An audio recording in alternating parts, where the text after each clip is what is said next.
ஆண்டவராகிய இயேசு கிறிஸ்துவின் ஈடு இணையற்ற நாமத்தினாலே உங்கள் யாவருக்கும் அன்பான வாழ்த்துக்களை தெரிவித்துக் கொள்கிறேன்.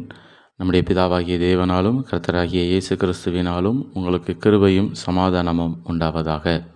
கிறிஸ்துவுக்குள் அன்பானவர்களே, சங்கீதங்களின் புஸ்தகம் 5ஆம் சங்கீதம் 12ஆம் வசனத்தின்படி கர்த்தர் நீதிமான்களுக்கென்று இந்த உலகத்திலே அநேக ஆசீர்வாதங்களை வைத்திருக்கிறார்.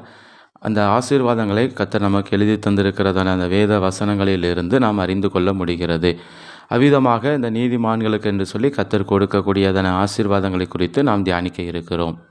சங்கீதங்களின் புஸ்தகம் 92ஆம் சங்கீதம் 12ஆம் வசனம் இவ்விதமாக சொல்கிறது: நீதிமான் பனையைப் போல் செழித்து லீபனோனில் உள்ள கேதுருவைப் போல் வளருவான். முதல் பகுதியிலே இவ்விதமாக நாம் பார்க்கிறோம், நீதிமான் பனையைப் போல் செழிப்பான்.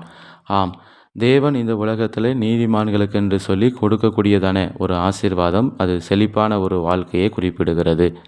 அதற்கு அடையாளமாக தேவன் பனை மரத்தை இந்த உலகத்திலே நீதிமானுடைய வாழ்க்கையோடு கூட ஒப்பிட்டு வைத்துள்ளார். பனை மரமானது செழிப்பிற்கு அடையாளமான ஒரு மரம்.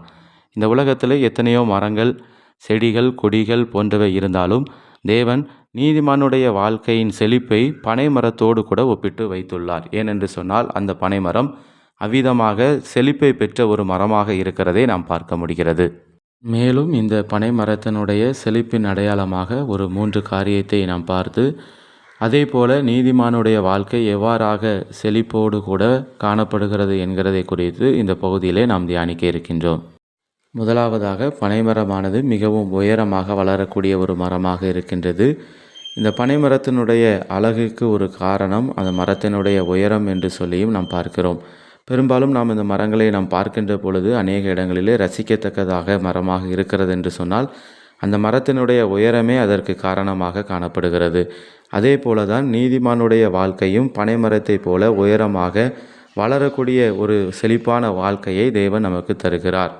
வேதாகமத்திலே யோசேப்பு என்கிறதான தேவ மனிதருடைய வாழ்க்கையை கவனித்து பார்க்கின்ற பொழுது, அடிமையாக விற்கப்பட்ட தேசத்திலே தேவன் உயரத்தில் தூக்கி வைத்து அந்த தேசத்திற்கே ஆசீர்வாதமாக கர்த்தர் யோசேப்பை பயன்படுத்துகிறார்.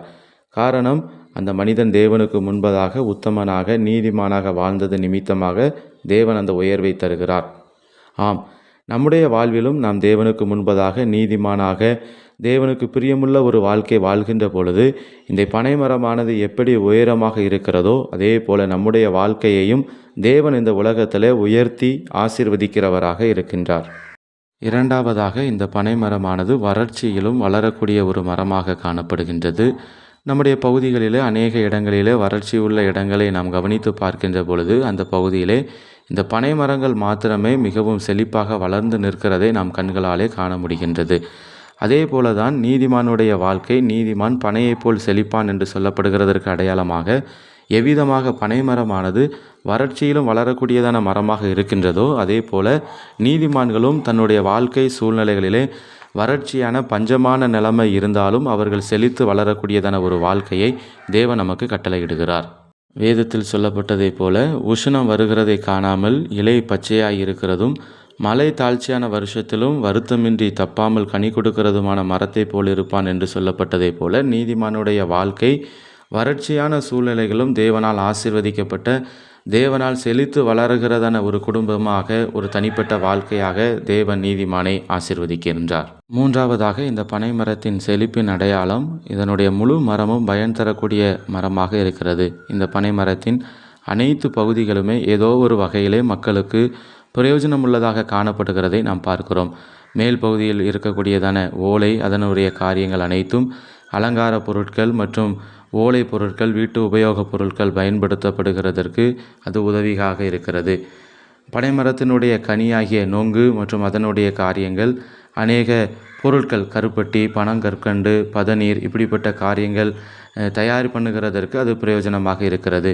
மேலும் மரத்தினுடைய தண்டு பகுதியானது பலவிதமான மர வேலைகள் செய்கிறதற்கு அது பிரயோஜனம் உள்ளதாக காணப்படுகிறது.